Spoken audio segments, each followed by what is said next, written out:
Hi, Michael. I think when we were seeing you for the pre-match, we thought this contract thing would have been sorted out once and for all. So, for the millionth time, can you tell us where we're at with things? Yeah, it was said at the end of the season pretty much, wasn't it? So we're not far away. A couple of days away. So yeah, I said to you the other day about clarity is pretty much round the corner, and it is going to be now. But at this stage, I can't really give you any more.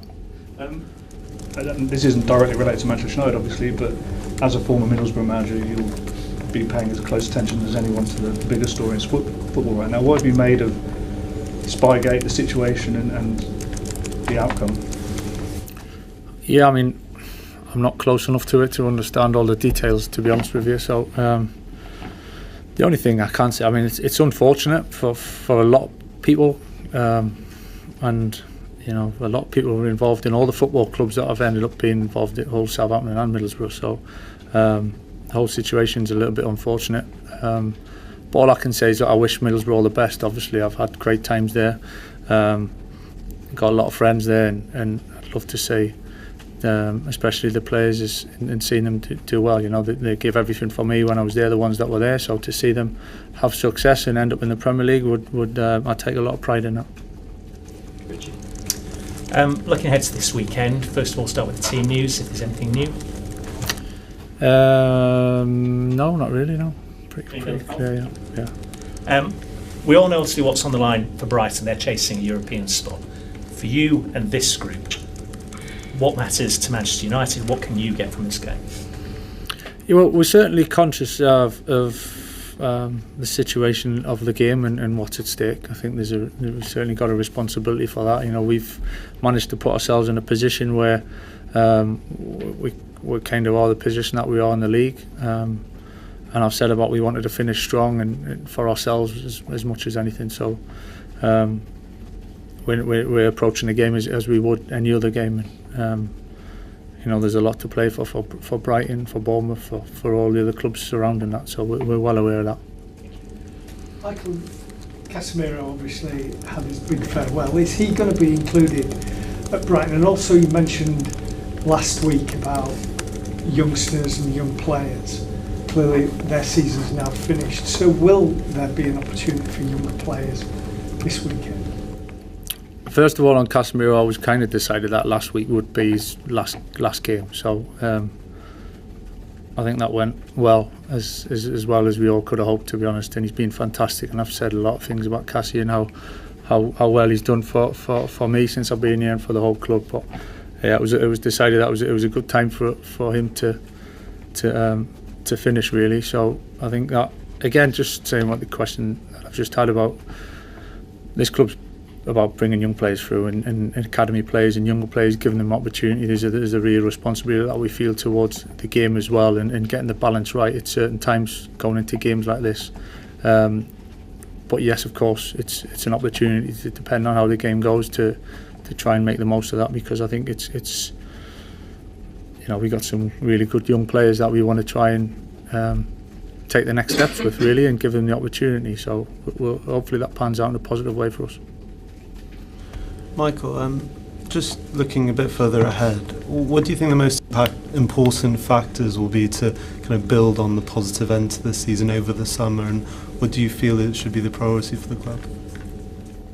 As I've said before, I think just keep moving forward in so many ways. You know, it's never finished. It's never the finished article. It's definitely not in terms of where we want to be as a football club. I think we're moving in a good direction. I think momentum, positivity, and improvements is always, whether that's sometimes it's staff, sometimes it's playing squad, sometimes it's new ideas, and just keep evolving as much as we possibly can as a club.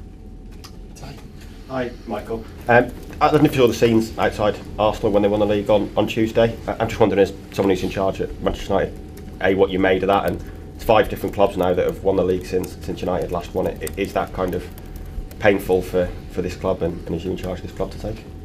First of all, I'd like to say huge congratulations to Arsenal and Mikel and the players and all the staff. I think when you win the league because you deserve it. It's so much over such a long period of time needs to be done so well in order to win it. So they've been really consistent over a number of years now, and the patience and the improvement that they've had of taking steps. I think they're at a stage now where they deserve to win it. So as a football club, of course, that's where we want to be. We've been there in the past, and it doesn't mean necessarily you will always be there again, but that's certainly as a football club what we're striving for as soon as possible, really.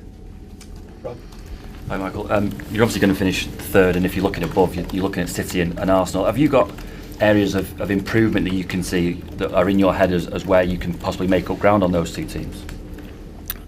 There's always improvement, I think, within the squad, of course. Certain things you want to tweak, certain things that which we have done as we've progressed, really. So just because it's the end of the season, it doesn't change what I said it from the start. You know, we came in to try and put things in place and improve for the longer term. So it's not just because the season's coming to an end that gets cleared up, and whatever happens, it goes in a certain direction. I think we've got a really good foundation of a squad and a good mixture of age in different stages of the career. I think we've proved that we're really dangerous and we can score goals, and which is exciting and encouraging moving forward for sure.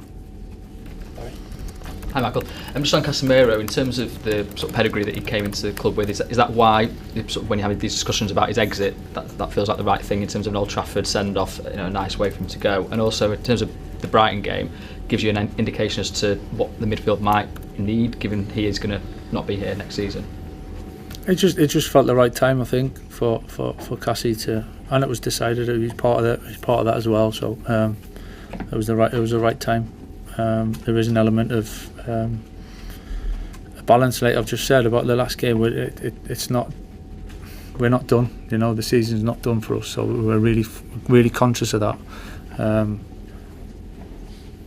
So there's a real balance between trying new things, moving forward, keep evolving. There's always games that we've tried different things in that some might notice, some people might not notice others. So I think the biggest thing is that we're really conscious to respect this last game and what it stands for, and obviously try and make the best of it for us. You know, we want to go down there and put in a good performance and try and win the game.